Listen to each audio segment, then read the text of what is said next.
이제 두 번째 특별 세션 시작하도록 하겠습니다.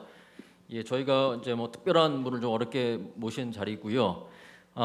우리 특별 세션은 이제 제목은 저희가 주제는 새로운 노동사회 구축을 위한 지자체의 역할입니다.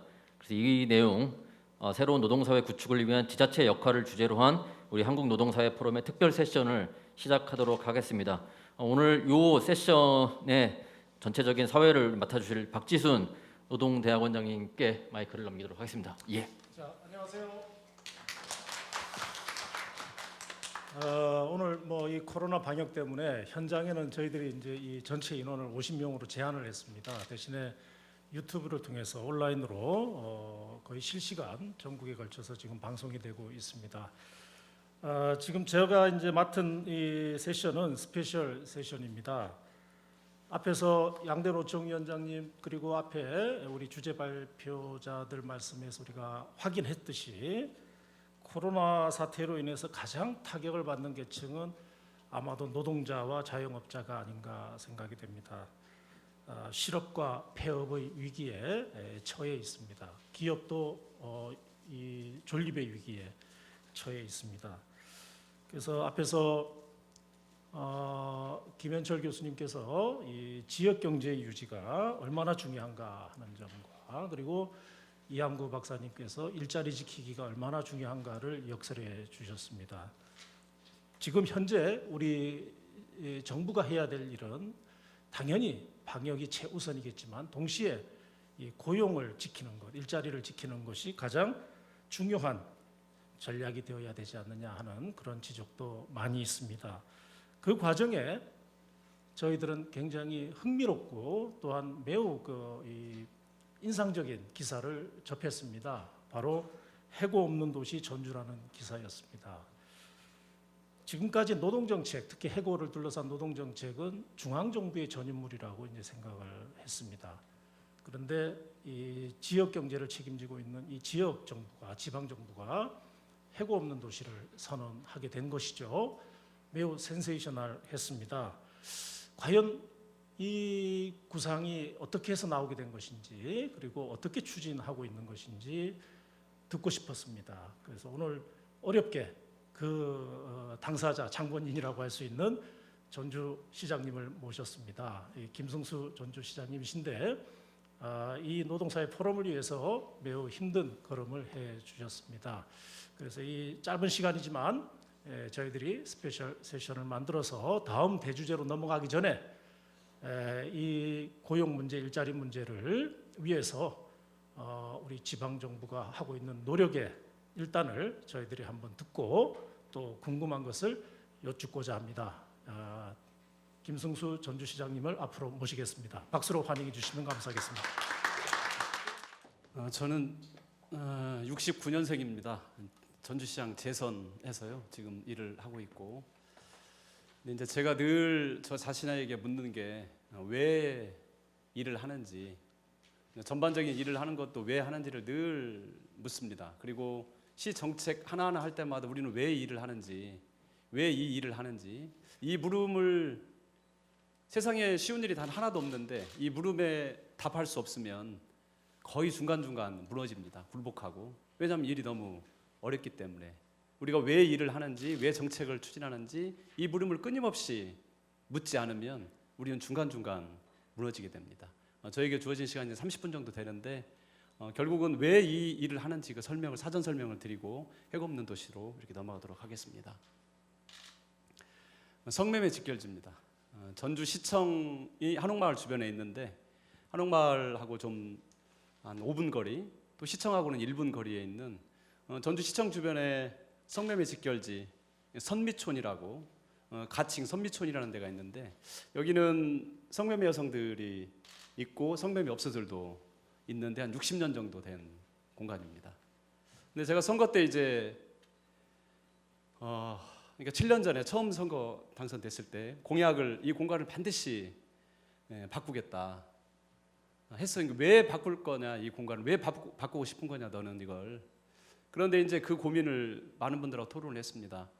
성매매 여성들이 여러분들 어떻게 생각할지 모르겠습니다. 성매매를 내가 돈 벌기 쉬우니까 편하게 돈 벌려고 왔다고 하는 사람들도 있고, 아니면 우리 사회 구조의 문제를 볼 수도 있고, 성매매를 개인의 선택으로 볼 거냐, 사회적 구조의 문제로 볼 거냐, 이렇게 저에게 물어서 저는 사회적 구조의 문제로 봤고, 성매매를 선택할 수 없는 상황에 몰려서 들어간다고 생각을 한 거고, 그리고 또 이 공간은 전주 구도심의 가장 중심에 있는데, 이 공간 때문에 많은 주민들께서 아이들도 그 공간을 피해가게 되고 일종의 섬처럼 전주라는 공간에 있는 거죠. 그래서 이걸 바꾸겠다, 이렇게 이제 생각을 하고 이런 공간들입니다.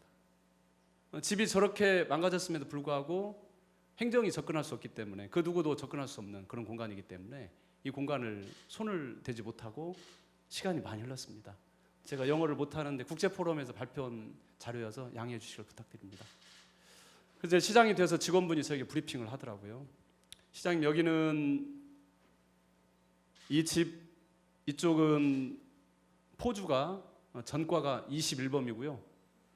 이쪽 집은 전과는 5범밖에 안 되는데 살인 전과가 있고요. 이쪽은 전과가 8범 정도 됩니다. 그래서 그동안에 자신 있게 하려고 했던 마음이 정이 뚝 떨어지더라고요. 정말 겁이 나더라고요. 아, 이게 두려운 일이구나, 이게 진짜 칼 맞을 일이구나, 이게. 이래서 그동안에 오랫동안 이 성매매 직결지가 있을 수밖에 없겠다, 그렇게 생각이 들었습니다. 그래서 사실 고민을 되게 많이 해서, 너무 겁이 나서, 우리 아이들도 있는데 실제 협박받은 사람도 많고, 그래서 고민을 되게 많이 했습니다. 이걸 해야 될지 말아야 될지.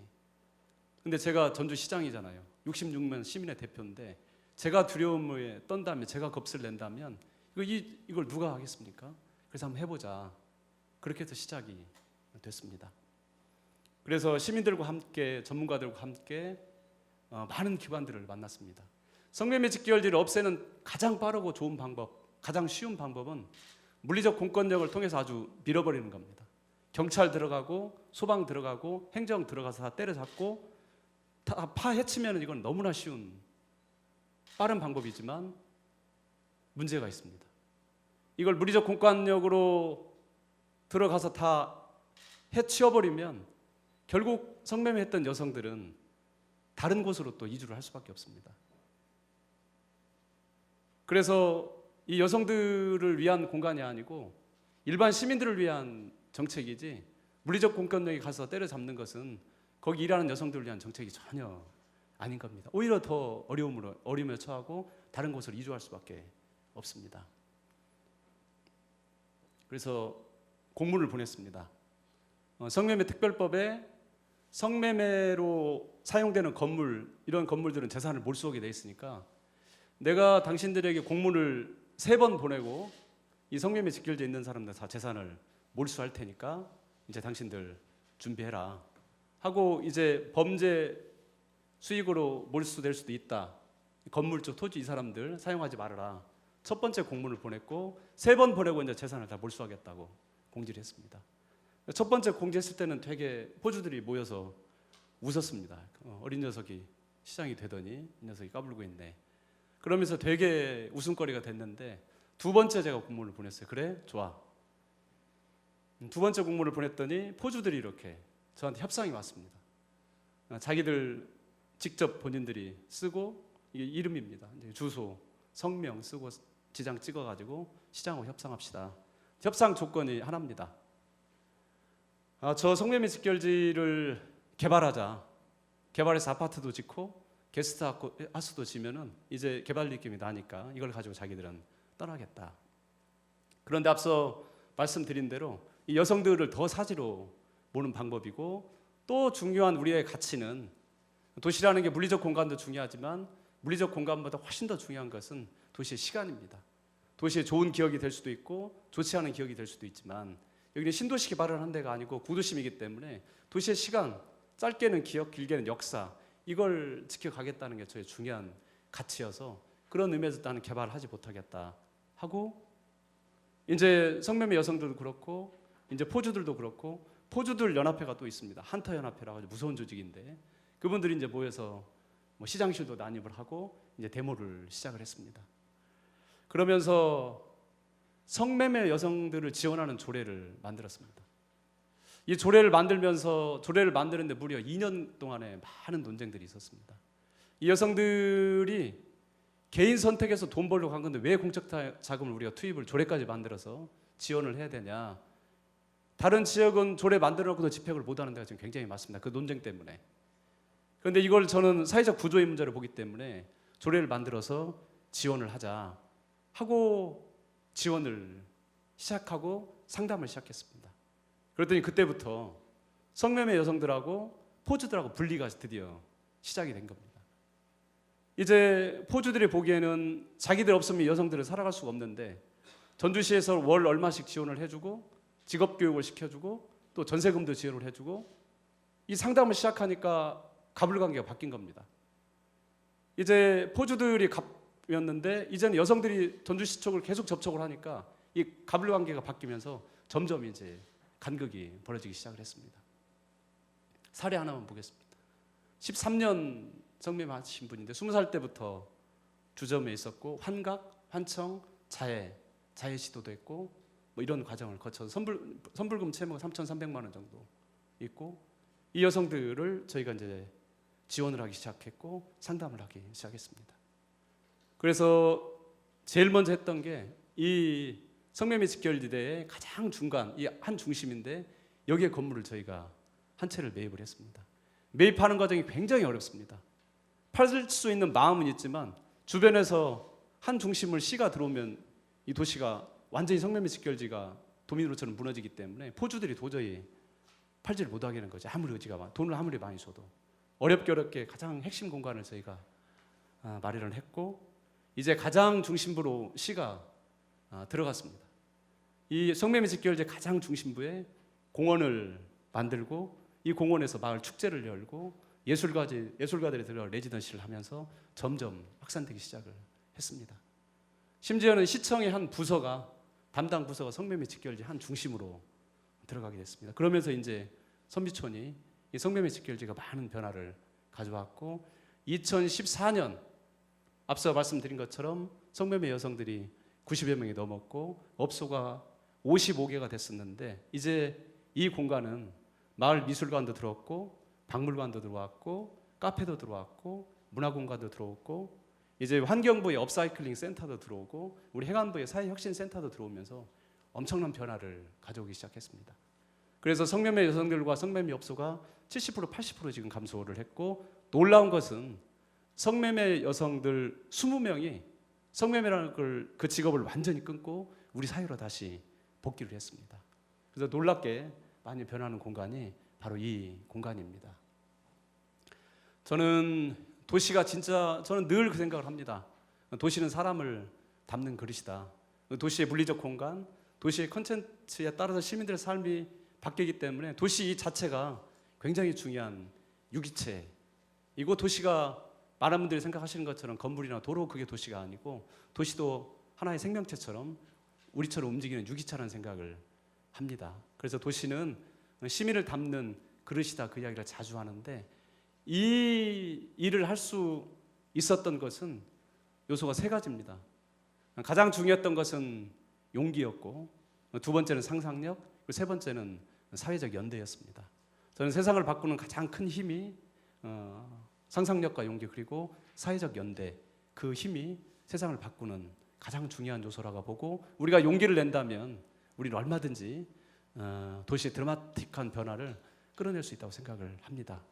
해고 없는 도시도 그런 본질로부터 시작이 됐습니다. 코로나는 전주뿐만이 아니라 대한민국 모든 분들을 재난의 한 가운데로 몰아넣었고 전주 역시 많은 노력들을 해왔습니다. 전주에서 착한 임대료 사업이 처음 시작됐습니다. 전주는 관광도시이기 때문에 사람들이 오지 않는데 임대료는 높고 이제 도저히 어떻게 할 수가 없었죠. 그래서 임대료를 내려야 된다는 것은 얼마나 흔한 생각입니까? 얼마나 뭐 임대료 비싸니까 임대료 내리면 좋지. 이게 얼마나 가벼운 생각이고 얼마나 흔한 생각입니까 이게. 그렇지만 단 한 곳도 하지 않는 것은 어렵기 때문에 그거 해봐도 안 되는 거니까 정말 필요한데 저게 되겠어? 많은 분들이 그렇게 생각할 때 저희는 도전을 한 겁니다. 그리고 용기를 낸 겁니다. 성매매 직결제도 역시 다른 지역은 다 물리적 공권력으로 때려잡을 때 전주시는 다른 방법으로 해보자. 많은 분들이 물리적 공권력 아니면 티끌만큼 가능성이 없다 다 이렇게 생각했을 때 우리는 완전히 다른 방식으로 시도를 한번 해보자. 그렇게 해서 전주에서 시작된 착한 임대료가 시작되면서 바로 대통령께서 페이스북에 올리셔서 전국에 3만 5천 개가 넘는 점포들이 임대료 인하 혜택을 받았습니다.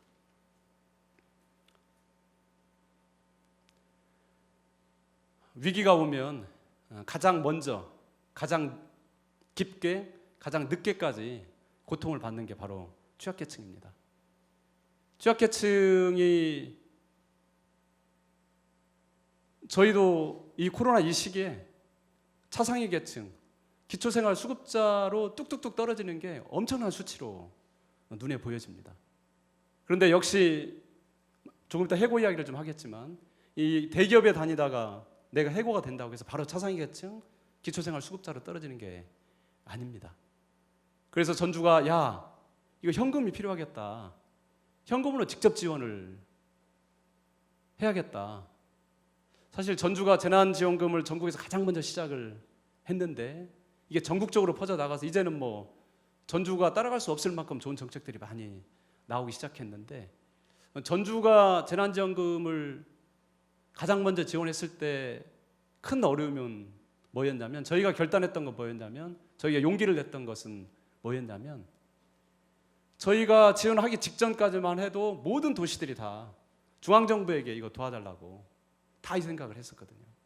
그런데 지자체에 돈이 있습니다. 재난지원금이라는 게, 재난기금이라는 게 수천억 있기도 하고 수백억씩 다 있는데 대한민국에 있는 모든 지자체들이 시민들에게 현금 지원하는 것은 선거법 위반일 수도 있고 그리고 또 이것은 물리적 재난이 아니기 때문에 사회적 재난은 현금으로 직접 지원한 적이 단 한 번도 없기 때문에 이 재난기금에서 돈을 가져다 쓰는 게 그건 다 불가능한 일이라고 생각을 했습니다. 그리고 실제 중앙부처에서도 저희에게 맡기도 했고 직원들이 이 재난기금에서 빨리 가져서 현금으로 지원해야 된다. 이렇게 했을 때 부서가 겁나서 사인을 못 하는 거예요. 공문서 작성할 때 구급공문부터 시작해서 기한한다고 그러잖아요. 이렇게 해서 시장까지 사인을 해가지고 해야 되는데 그 부서가 전체 일을 나중에 감사 때문에 이거 못 올 것 같습니다. 그럼 하지 마시라고. 그래서 국장하고 저하고 둘이 사인해가지고 재난지원금에서 원래는 자연재해 물리적 파손에만 주었던 그 예산을 사회적 재산 쪽으로 끌어내려와서 전주가 처음으로 전국에서 예산 지원을 하기 시작을 했습니다. 영상. 여러분 안녕하십니까? 코로나19의 충격에 더 힘든 사회 경제적 취약계층이 있습니다.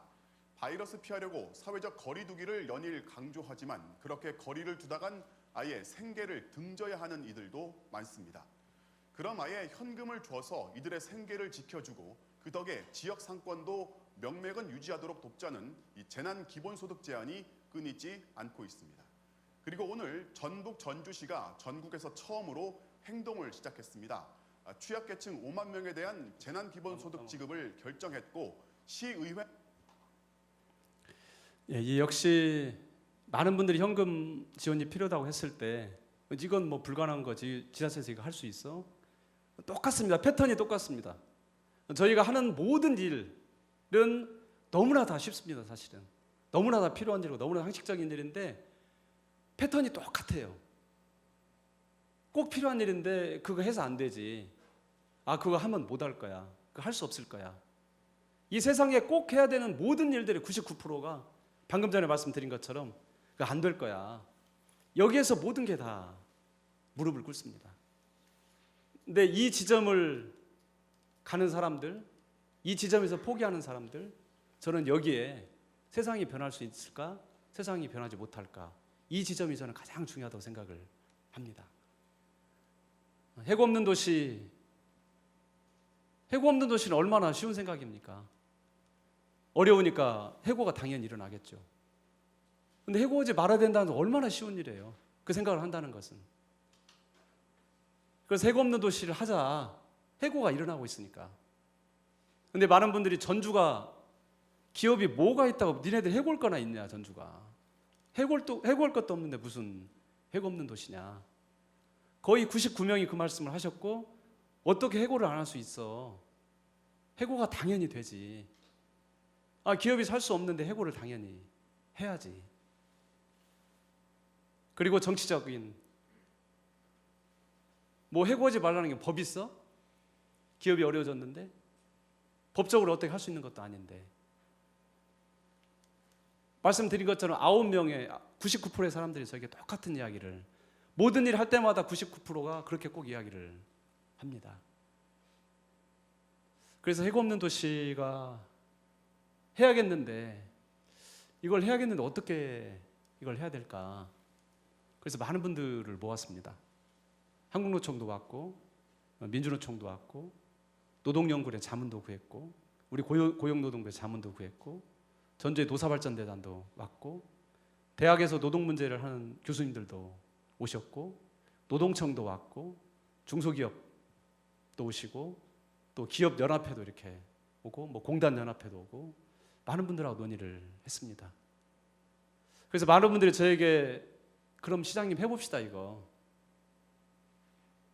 다른 데는 대기업이 있기 때문에 대기업은 1차 방어선은 노조가 있기 때문에 함부로 해고를 할 수가 없는데 지금 가장 어려운 위치에 있는 중소상인들이 있는 이 분야가 가장 해고가 빨리 일어날 거고 앞서 말씀드린 것처럼 대기업 다니다가 해고가 되더라도 바로 취약계층, 차상위계층, 기초생활 수급자로 떨어진 건 아닐 텐데 곧바로 차상위계층, 기초생활 수급자로 떨어질 수 있는 게 바로 음식점에 다니시는 분들, 조그만 공장에 다니시는 분들, 그 다음에 병원에서 일하고 계시는 간호조무사들, 이런 분들이 직격탄을 맞기 때문에 오히려 대기업이 없는 중소기업이 많고 중소상인들이 전국 비율로 가장 높은 도시에 속하는 우리 전주가 이걸 반드시 해야 되는 일이겠다.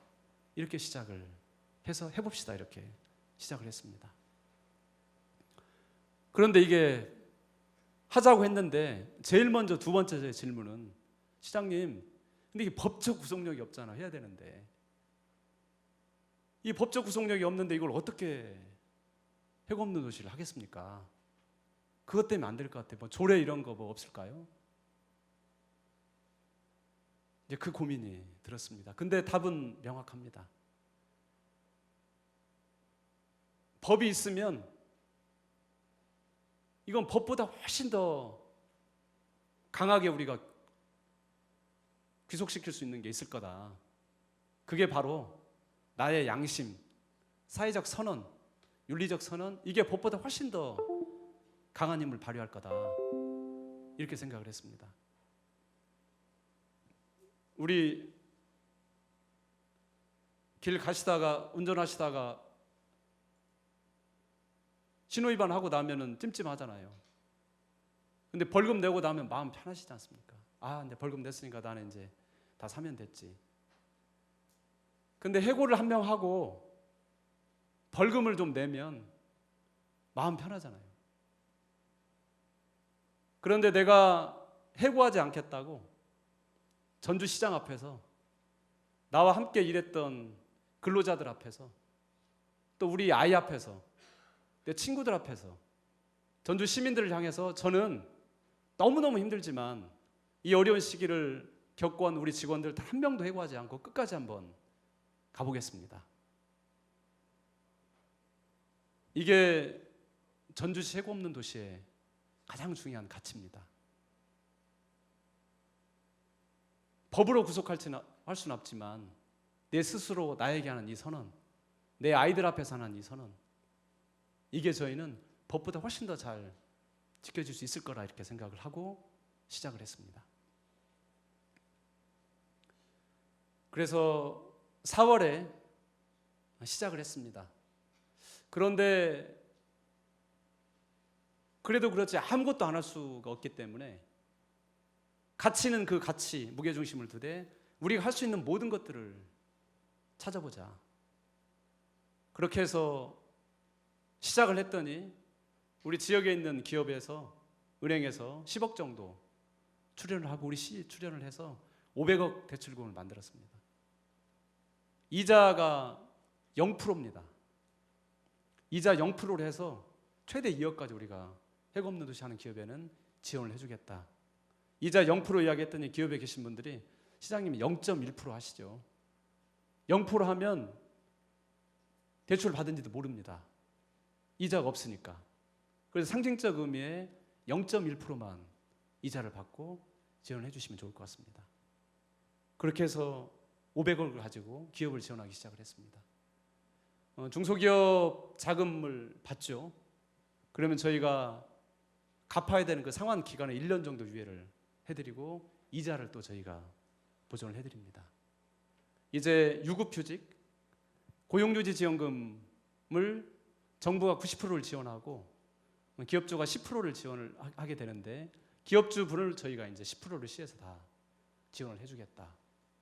그랬더니 역시 정부가 그러면 니네 회수하겠다 우리가 10%만큼. 우리 정부에서 지원했는데 지자체에서 또 추가로 지원을 해주면 그럼 우리가 다 돈 회수할 테니 하지 말아라. 이렇게 해서 그것도 역시 돌파를 해냈습니다. 고용유지지원금을 아마 다 아실 겁니다. 그런데 고용유지지원금을 받지 못하는 경우가 두 가지 경우가 있습니다. 고용보험에 아예 들지 않은 경우도 있고, 두 번째는 고용유지지원금을 받는 게 보통 까다로운 게 아니에요. 고용보험금을 넣긴 넣지만 기업주부들이 모르는 분도 계시고, 그리고 재고가 얼마, 뭐 매출이 감소, 이걸 계속 해야 되기 때문에 이 요건에 맞지 않아가지고 못하는 분들도 굉장히 많이 있습니다. 그러면 그분들, 그 회사에게는 저희가 이제 교육훈련 6개월 동안 해주고 훈련 수당을 지원하기 시작했습니다. 그리고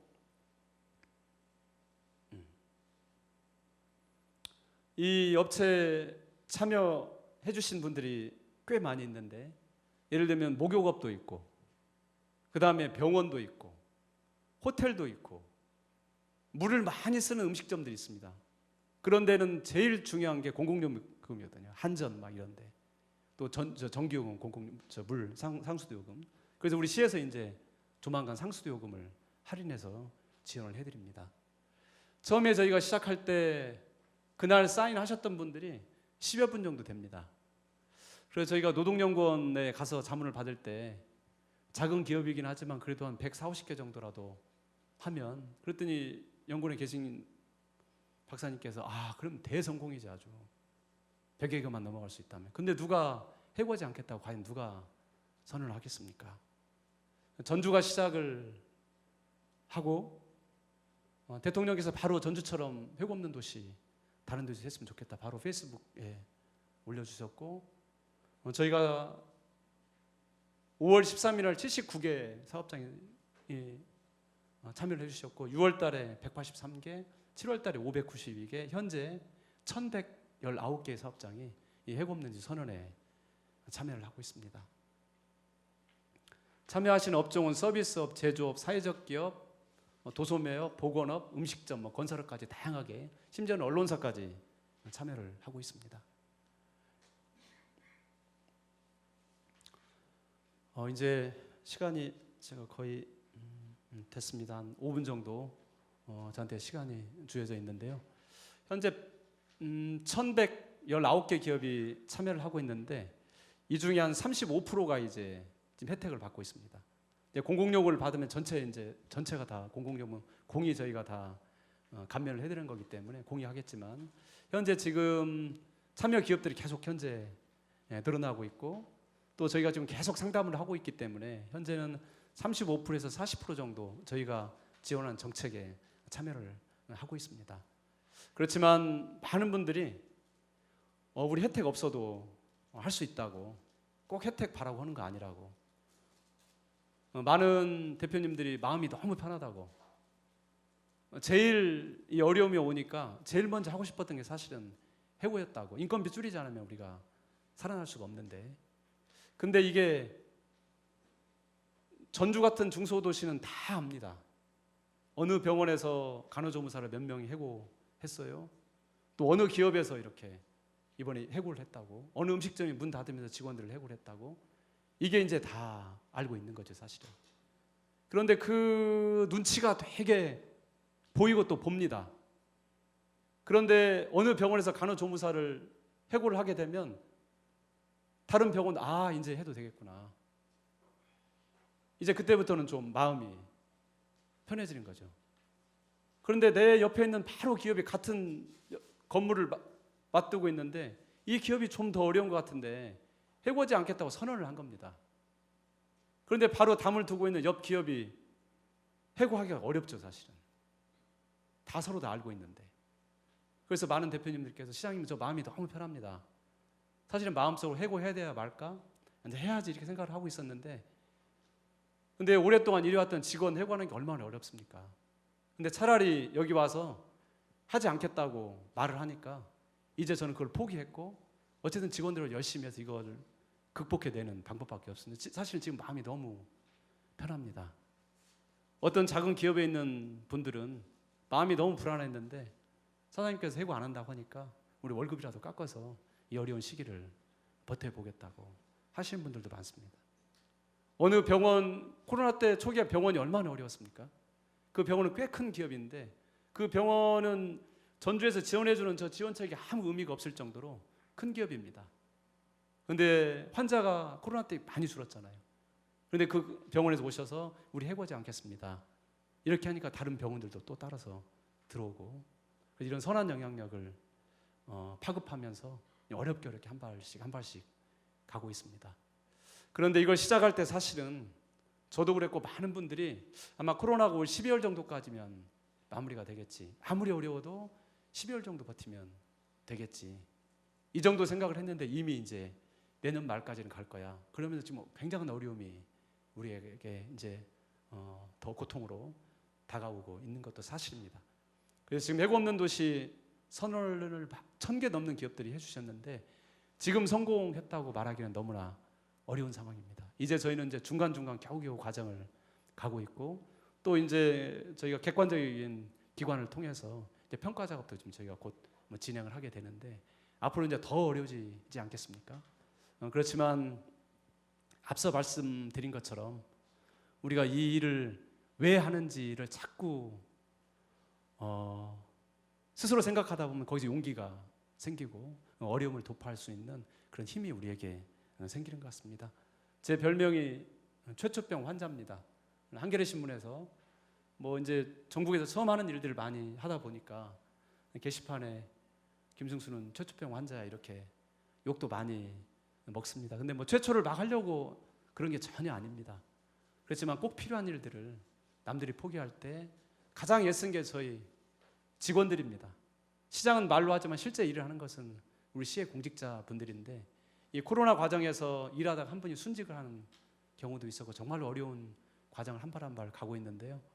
이 어려운 과정을 뚫고 나가고 있는 우리 중소기업 과장님하고 직원분이 저 뒤쪽에 계십니다. 그래서 애쓴다고 박수 한번 주시면 좋을 것 같습니다.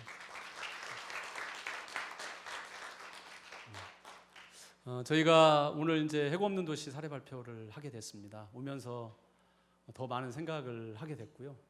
이게 성공할 수도 있고 또 실패할 수도 있지 않겠습니까? 실패한다면 성공한다면 성공한 대로 큰 의미가 있을 거고 실패한다면 실패한 대로 그 많은 경험의 축적 그리고 1,119개의 기업이 참여했는데 앞으로 더 늘어날 겁니다. 그렇지만 해고 없는 도시를 하지 않았다면 단 한 기업도 참여할 수도 없고 참여하지도 않았을 겁니다.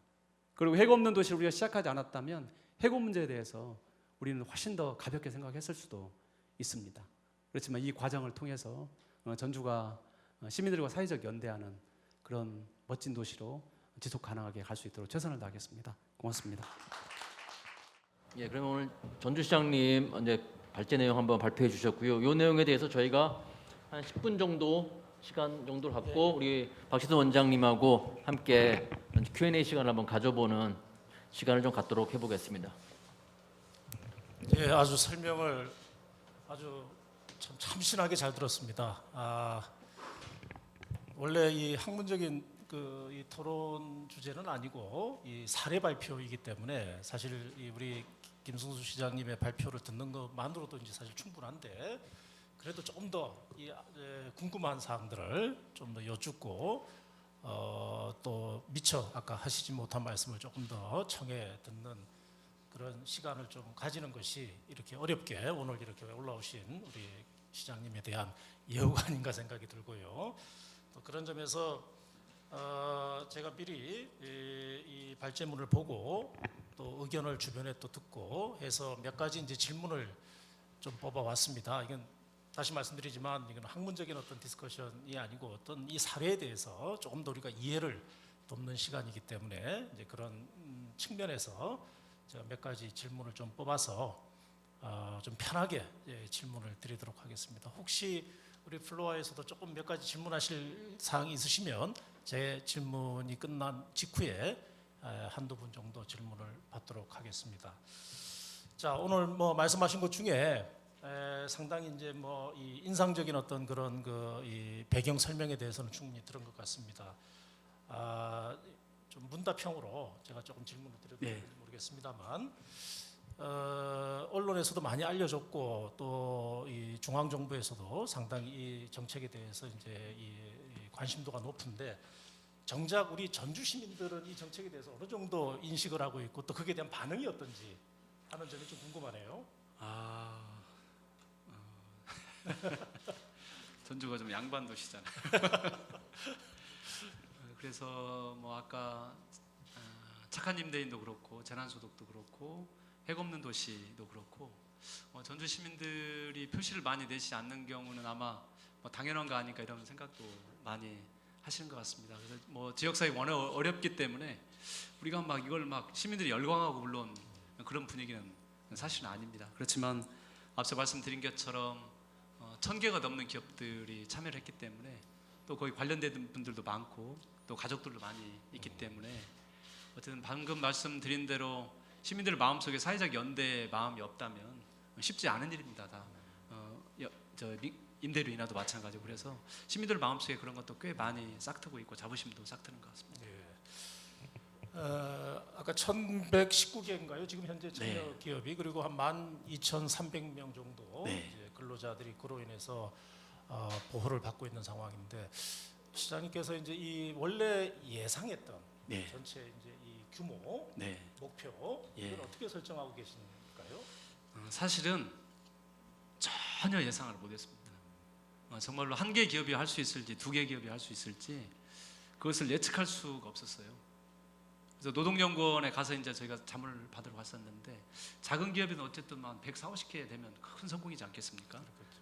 그렇게 말씀을 하셨고 저희도 이게 과연 해야 되는 거니까 하는 거지 성공을 확신하고 한 건 전혀 아니었습니다. 그래서 예측을 전혀 못했고요. 어쨌든 그럼에도 불구하고 지금 계속 최근에도 꾸준히 지금 늘어가고 있기 때문에 이게 어느 정도 갈지는 아직은 저희가 예측할 수가 없습니다. 또 이런 질문이 있었습니다. 이 해고 없는 도시 정책을 추진하면서 아까도 우리 시장님께서도 그런 말씀을 언뜻 해주신 것 같은데 이 기업 중에는 사업장 중에는 분명히 이제 이 한계 기업도 분명히 있을 것이고 네. 어쩌면 또 정리가 되어야 할 기업들도 있을 수 있는 것인데 이런 지원 제도가 오히려 기업에 또 뭐를 해줘들을 또 촉진하는 것이 아니냐 하는 그런 또 우려도 있었을 것 같고 등등 해서 좀 상당히 어려웠던 측면들이 있었을 것 같아요. 예. 어떤 부분들이 좀 이렇게 많이 가장 어려웠는지 그 점을 조금 더 추가로 말씀을 해주시죠. 네, 우리 전주뿐만이 아니라 대한민국이 아마 이 소상공인 비율이 OECD 국가 중에서 가장 높은 거의 뭐 탑 위치에 있는 나라여서 옛날에 IMF 때 막 구조조정하면서 나와가지고 다 통닭지 뭐 하면서 우리가 소상공인 비율이 어마어마하게 높습니다, 사실은. 그래서 많은 분들은 이 시기에 그냥 정리 좀 돼야 되는 거 아니냐 이렇게 말씀을 하시는 분들도 실제 많이 있습니다. 그렇지만 저는 이 시기를 벗어나야 된다고 생각합니다. 가장 어려운 때이기 때문에 전주에서도 어차피 이 시기에 좀 정리가 돼야지 함께 살지 이 시기에 좀 이 기업들도 이제 다른 기업으로 전환을 해야지 그런 말씀들 하시는 분들도 굉장히 많습니다. 그렇지만 지금은 생존을 결정을 해야 되는 가장 어려운 시기에 와 있기 때문에 이 시기에 함께 손을 잡고 건너지 않으면 그냥 어려움을 통해서 다른 일을 할 수 있는 게 아니라 이건 죽는 일이거든요, 사실은. 아마 대한민국뿐만 아니라 저희도 차상계층 숫자 이걸 계속 지금 통계를 보고 있는데 우수수 떨어지고 있습니다. 그렇기 때문에 근데 말씀드린 대로 가장 차상위계층으로 가고 기초생활 수급자로 가면 그 개인과 그 가정이 무너지고 그 지역 사회도 무너지고 결국은 그 무너진 지역 또 가족 또 당사자를 일으켜 세우기 위해서 정부가 또 엄청난 비용을 쏟아부을 수밖에 없고 사회적 비용이 굉장히 많이 발생을 하게 되기 때문에 어쨌든 이 코로나 이 시기를 벗어나서 나중에 다른 방향으로 옮기더라도 이 어려운 시기는 손을 잡아서 함께 건너줘야 된다고 생각을 합니다. 자, 이런 질문도 있었습니다. 이 앞에서도 이제 그런 말씀을 주시긴 했는데 여러 방법으로 이제 재원을 마련하고 네. 또 정부가 고용보험기금에서 지원하고 있는 고용유지지원금도 이 일종의 전달책이겠죠. 이제 네. 그런 서비스들을 효율적으로 운영 관리하면서 이제 이 해고 없는 도시 사업을 추진하고 계신데 어쨌든 이 재원이라는 거는 좀 한계가 있지 않겠습니까? 네. 그리고 또 아까 시장님께서도 말씀하셨습니다만은 이게 몇 달이 걸릴지 얼마나 갈지 좀 사실 아무도 예측할 수 없는 상황에서 연말까지 끝나면 좋은데 네. 지금 상황에서는 그렇지 않을 가능성이 더 높은 그런 네. 예측도 있습니다. 그렇다면 이 앞으로 이 정책과 관련해서 어떻게 이런 그 후속적인 대책을 수립해야 될지에 대한 고민이 있는 것 같습니다. 예. 그 점에 대해서 조금 더 말씀 좀 해주시죠. 예, 원론적인 거하고 또 실제 정책적인 거하고 두 분야로 나눠서 이렇게 말씀을 드리겠습니다. 이 전주는 뭐 사실 부자 도시는 아닙니다. 뭐 이렇게 산업단지 이런 게 많지 않아 부자 도시는 아닌데 저도 고민을 되게 얼마나 많은 고민을 하겠습니까? 대한민국에 있는 다 정치인들이. 그런데 이제 우리가 이 위기 때문에 이제 경제 위기가 온 게 사실이죠. 그런데 본질적으로는 경제 위기는 결국 돈하고 크게 관련된 문제이긴 하지만 돈 많은 국가, 돈 많은 도시가 경제 위기 잘 이겨냈다고 사례를 저도 본 적이 없고 오늘 이 자리에 계신 분들도 아마 본 적이 아마 없을 겁니다. 그 지역의 재정 다립도가 높아가지고 경제 위기를 잘 이겨냈다. 이런 도시는 저는 한 번도 국가도 그렇고 도시도 그렇고 본 적이 없습니다. 가장 중요한 것은 아까 말씀드린 대로 어려울 때 함께 이겨내자 이런 사회적 연대가 가장 중요하다고 보고 그 가치를 끌어내는 일들이 저는 아주 중요한 일이라고 보고요. 두 번째는 말씀드린 것처럼 재원이 많이 있다면 도울 수 있는 방법들이 정말로 많이 있을 것 같습니다. 그렇지만 그런데 상당한 한계를 맞이하고 있고 그래서 이제 예를 들면 뭐 더 많은 걸 지원하면 더 좋겠지만 예산이 풍부하지 않으니까 시에서 상수도 요금이라도 우리가 이걸 절감해가지고 이걸 좀 지원해드리겠다 그런 고육지책으로 저희가 끌어내고 있습니다. 그래서 지금 그러니까 결국은 보면 그래서 전국민 고용보험이 꼭 필요하다는 생각이 너무나 절박하게 듭니다. 뭐 재원 문제도 있고 여러 가지가 있죠. 그렇지만 우리가 꼭 해야 된다는 일을 해야 된다고 생각하고 방금 전에 여러 가지 말씀드린 것처럼 저는 돌파하면 할 수 있다고 보고요. 진짜 전국민 고용보험제 이야기가 나온 지가 벌써 10년이 넘었는데 이게 자리를 잡지 못해서 너무나 이 어려움을 우리가 지금 겪고 있구나 생각이 들어서 국가적으로 보면 전국민 고용보험제가 꼭 됐으면 좋겠다 그런 바람이 저희한테는 있고요. 지금 이제 우리 기업들이 선언을 했던 기업들이 한계 상황에 지금 아주 가장 몰려 있습니다. 그래서 저희가 이제 전주시는 마음치유 사업단이라고 그래서 이제 코로나 때문에 거대한 사회적 우울이 있지 않겠습니까? 그래서 그 우울을 치유하는 마음치유 지원단이라고 크게 꾸려서 그걸 굉장히 많은 분들이 지금 참여하고 있는데 그것도 지원을 하고 있고 복지 사각지대를 튼튼히 해서 혹시 이제 어려움에 처하면 저희가 곧바로 지원할 수 있는 것도 이제 준비를 많이 하고 있습니다. 뭐 재원이 많이 어렵기 때문에 할 수 있는 게 많지 않은 건 사실입니다. 그렇지만 최선을 또 다해야 되지 않겠습니까? 할 수 있는 한.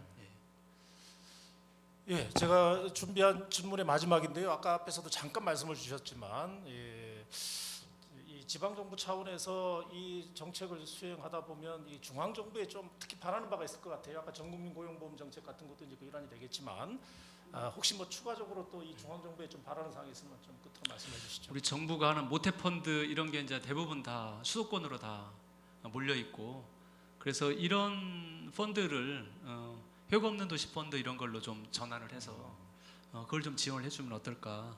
뭐 정부에 바라는 건 뭐 가장 크게 바라는 건 그런 거고요.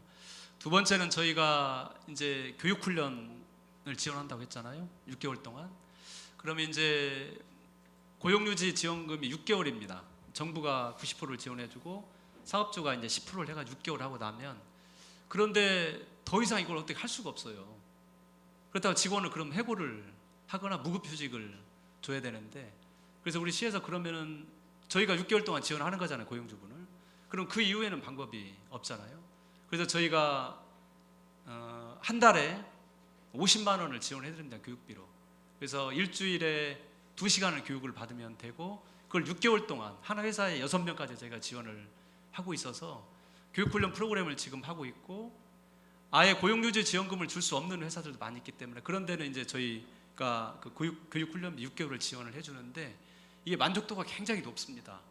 저희가 예를 들면 뭐 요즘에 온라인 마케팅도 해주고 그다음에 리더십, 뭐 소통, 그다음에 뭐 유튜브를 워낙 많이 유튜브도 어떻게 하는지 알려드리고 하는데 이 교육 만족도가 이 위기 속에서도 굉장히 높구나. 그래서 이걸 포기하면은 안 되겠다는 생각이 들었어요. 복지 차원에서 무조건 지원해 주는 것도 굉장히 중요한 일이지만 이 어려운 시기에 새로운 길을 모색할 수 있는 조그만 팁이라도 될 수 있도록 정부가 이 어려운 기업에게 교육 훈련하는 걸 이걸 어려운 시기이기 때문에 그냥 복지 쪽으로 하고 교육 훈련을 나중에 하겠다 하지 마시고 지금 이 어려운 시기에 교육 훈련도 굉장히 중요한 일이어서 정부의 해고 없는 도시 펀드라든지 교육 훈련 이런 걸 대폭 좀 해주시면 좋겠다는 생각이 듭니다. 자, 제가 준비한 마련한 질문은 끝났는데요. 혹시 플로어에서 좀 궁금하신 사항이 있으시면 한두 분 정도 받겠습니다. 네, 이거는 약간 그 노동 관련된 거랑은 무관합니다. 근데 저는 이제 사범대학 다니고 있는 전승환이라고 하고요. 네, 여쭤보고 싶은 거는 뭐 이제 제가 배우기도 하고 이제 실제로 저도 뭐 이런 동아리나 이런 모임에 장이 됐을 때 항상 좀 성공하는 것보다 실패할 수 있는 그런 가능성이 늘 존재를 하는데 혹시 그런 실패 본인의 그런 어떤 행위로 인해서 아랫사람들을 생각해야 되고 그런데 그런 실패의 중압감이나 이런 것들을 어떻게 잘 커버하고 계신지 예, 그게 조금 궁금합니다. 저로서도 제가 뭐 군대에 있을 때나 이럴 때도 이제 아랫 사람들 때문에도 제가 보기엔 맞지만 안 한 적이 많거든요. 근데 이제 제가 많이 들어보니까 이제 좀 그런 예, 위정을 하신 것 같아서 예, 그냥 궁금해서 여쭤봅니다. 예, 감사합니다. 아주 참신한 질문입니다. 예. 혹시 뭐 또 질문을 조금 모아서 제가 좀 답을 요청하겠습니다. 혹시 뭐 또 질문하실 사항 있으신가요? 예, 그 노동문제연구소에 있는 박태주입니다. 네. 그 간단하게 여쭈고 싶은 것은 아까 시장께서 말씀하실 때 그 해고 없는 전주도시 협의하는 과정 속에서 민주노총도 참가했다라고 말씀하셨는데 네. 서명에는 참가하지 않은 것으로 네. 저는 그렇게 기억하고 있습니다. 네. 그리고 두 번째로 그 착한 임대료 운동이나 또 재난지원금은 다른 지자체로 또는 전국적으로 확산이 됐던 운동입니다만 또 해고 없는 도시 선언은 다른 지자체로 확산되고 있는지 확산되고 있지 않다 그러면은 어떤 이유들이 있을까 하는 걸 여쭤보고 싶고요. 혹시 마지막으로 참 여기 그 시장께서 오셨으니까 지금 추진하고 계시는 전주형 일자리도 간단히 소개 좀 해주셨으면 좋겠다라고 생각하고 있습니다. 예, 고맙습니다. 예, 감사합니다. 예, 질문 다 기억을 하시죠. 예, 시간 관계상 질문 예. 이것으로 좀 마감하겠습니다. 예. 답변 부탁드립니다. 실패할 수 있는데 이걸 어떻게 하는 거냐 그 말씀을 해주셨습니다. 근데 저는 실패가 두 가지인 것 같아요. 그러니까 저는 대중이 늘 옳다고 생각하지는 않습니다. 정치인이 일을 했을 때 대중적 지지를 많이 받으면 그게 성공한 정책이고 대중적 지지를 받지 못하면 실패한 정책이다 이렇게 생각하지는 않습니다. 왜냐하면 대중이 늘 옳은 게 아니기 때문에. 그래서 어느 정책을 볼 때 역사의 관점으로 볼 건지 대중의 관점으로 볼 건지 이런 걸 늘 딜레마가 있어요. 그러니까 10년, 20년 이걸 바라보면 반드시 해야 되는데 대중의 지지는 없고 그러면 표는 떨어지고 이렇게 해서 실패한 정책이라고 생각하시는 분들도 많이 있고 그렇지만 저는 이제 역사의 눈으로 판단을 해야 된다고 생각하고 이럴 때 용기를 내야 된다는 생각을 하고 있고요. 또 두 번째 실제 정책이 정말 실패하는 경우도 있습니다, 사실. 그래서 이제 근데 그 실패를 줄이려고 저희가 노력을 많이 하고 저도 역시 일을 하다 보면 시장이 자의적으로 판단을 한다든지 현장의 목소리, 요즘에 지금 저희가 도전하고 있는 게 뭐냐면 연동형 임대료입니다. 임대료가 아시다시피 너무 힘들잖아요.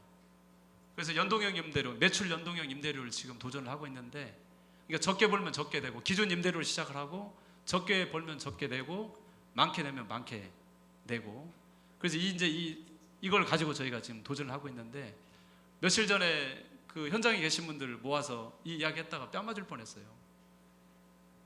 현장을 전혀 모르는 줄 정신 차리라고 욕을 되게 많이 먹었거든요. 근데 이제 저희가 지금 놓지 않고 있습니다. 어쨌든 꼭 필요한 일이라고 보기 때문에. 근데 현장에 가면 더 어려운 일들이 많이 있는데, 역시 실패하는 것은 현장의 목소리를 듣지 않는다든지 이런 데서 실패가 오는 거고요. 다만 실패했을 때 그 책임을 직원들한테 미루느냐 아니면 단체장이 책임을 지느냐, 이것은 당연히 단체장이 책임을 져야 되고, 아까 말씀드린 대로 재난지원금 할 때 그 예산하는 거 직원들이 두려워서 못하면 국장하고 시장을 책임지려고 둘이 사인해서 한 거거든요. 그래서 실패할 수 있지만 실패했을 때 그 책임을 다른 사람한테 미루지 않고 단체장이 스스로 책임을 짓는 것, 저는 이게 우리가 가야 될 방향이 아닌가 이 생각을 했고요. 아까 두 번째 질문은 민주노총도 참여하고 한국노총도 참여했습니다. 그리고 지금도 대화를 하고 있습니다. 다만 이제 민주노총이 전국 단위에서 의사결정을 지역 단위에서 스스로 할 수 있게끔 하는 구조가 될 건지, 이 문제는 제가 여기서 직접 말씀드릴 수 있는 건 해서는 안 될 것 같고요. 다만 어쨌든 우리 지역 민주노총하고는 예고 없는 도시에 관련해서 계속 대화해왔고 지금도 하고 있고요. 또 마침 해고 없는 도시를 선언하고 그 실제 해고가 일어났습니다. 해고가 일어났는데 그걸 다시 되돌렸어요. 해고 없는 도시 했는데 이걸 해야 될 게 아니야 이거. 그래서 굉장히 많은 노력을 통해서 정말 어마어마한 노력을 통해서 다이가 복원하는 일도 있었고요. 그래서 민주노총은 그 말씀 그렇게 드렸고, 착한 임대료는 뭐 삽시간에 퍼져 나갔고, 뭐 재난소득은 아까 그런 처음에 이제 저는 그런 사정이 있었습니다만 이게 이제 일상화되니까 어마어마하게 빠른 속도로 다 퍼져 나갔고요. 해고 없는 도시도 연락은 많이 왔습니다만 아직 시작하는 데는 없습니다. 전에 구로구 서울이 하겠다고 구로구가 시작을 하겠다는 말씀을 들었고 거제에서 일부 하고 있다는 말씀을 들었는데, 사실은 이 선언하는 자체가 굉장히 두렵습니다. 사실은 저도 두렵더라고요. 이거 선언해놓고 해고 일어나면 이걸 어떻게 책임지나 이거 어떻게 해야지. 그래서 두려움 때문에 필요하긴 하지만 못하고 있다는 생각을 합니다. 해고 없는 도시 그랬고요. 마지막 질문이 전종 일자리는 지금 두 가지로 추진합니다. 올해는 전주는 잘 아시다시피 이제 탄소 산업, 그 소재, 탄소 소재, 탄소 복합재 산업이 전국에서 가장 잘 되고 있는 기업들이고, 또 마침 탄소 효성이 이제 1조 투자를 해서 이제 기업이 큰 기업이 있고, 또 효성 옆에서 시에서 이제 산업단지를 만들었는데 아직 그 산업단지가 지금 이제 산업단지를 만들고 있기 때문에 저희의 가설은 이제 어차피 비어 있으니까 전종 일자리를 만들면 이제 효성이 아니라 연관 작은 기업들이 쭉 와서 그 작은 일자리를 만들어낼 수 있겠다, 그 공간을 통해서. 그런데 지금 그걸 만들기 위해서 뭐 효성도 참여하고 있고, 또 이제 뭐 도사발전재단 뭐 당연히 이렇게 참여하고 있고, 또 노조도 이제 참여를 하고 있습니다. 그런데 이제 효성의 두려움은, 기업의 두려움은 뭐냐면, 그러면은 여기에 이 전주형 일자리에 그 효성 노조를 제대로 만들어가지고 참여를 해야 되는 거 아니야, 이런 기업들은 두려움이 있는 게 사실이더라고요. 근데 그런 두려움들은 저희가 불식을 시켰습니다. 그래서 조만간 저희가 이제 공청회도 하고 그 진행을 탄소산업 중심으로 좀 하고 있고요. 내년에는 이제 현대자동차를 중심으로 해서 전주형 일자리를 준비를 하고 있습니다. 이상입니다. 예, 감사합니다. 시간이 지금 이제 다 지나서 이제 마무리를 해야 될 것 같습니다. 사실 이 코로나 위기 시대에 이 방역의 문제와 그리고 고용 재난의 극복 문제, 이 두 가지가 사실 핵심적인 정책인데, 이 정책을 추진하는 과정에서 우리는 사실 늘 이 중앙 정부만 이렇게 보는 것 같습니다. 그러나 우리 현장에서 이 문제, 이 방역과 그 다음에 이 고용 문제, 일자리 문제, 실업과 폐업의 문제를 어떻게 극복할 것인가 하는 것은 또 우리 실제로 우리 지방자치단체가 안고 있는 가장 큰 고민거리가 아닌가 생각이 됩니다. 앞으로 이 코로나 위기 극복에서 이 중앙 정부와 지방 정부가 어떻게 협치를 해 나갈 거냐 하는 것이 우리한테 주어진 굉장히 중요한 과제인 것 같고, 나아가서 우리가 포스트 코로나 시대의 노동 정책에 대해서 고민을 하고 있습니다만, 이 기회에 이 지방 정부가 또 앞으로 노동 정책이나 고용 정책에 또 기여할 수 있는 부분이 굉장히 많지 않겠나 하는 그런 생각을 해보게 됩니다. 그런 점에서 앞으로의 과제 영역에 있어서도 이 주제가 굉장히 큰 의미가 있겠다 싶어서 오늘 특별히 김승수 전주시장님을 좀 모셔서 한번 사례를 우리가 듣고 학습하는 그런 기회로 삼았으면 좋겠다 하는 생각을 하게 되었습니다. 오늘 이 자리에 흔쾌히 또 참여해 주시고 또 좋은 발표를 해 주시고 또 좋은 답변을 해 주신 우리 김승수 시장님께 다시 한번 격려와 또 위로의 박수를 또 한번 좀 부탁드립니다. 고맙습니다.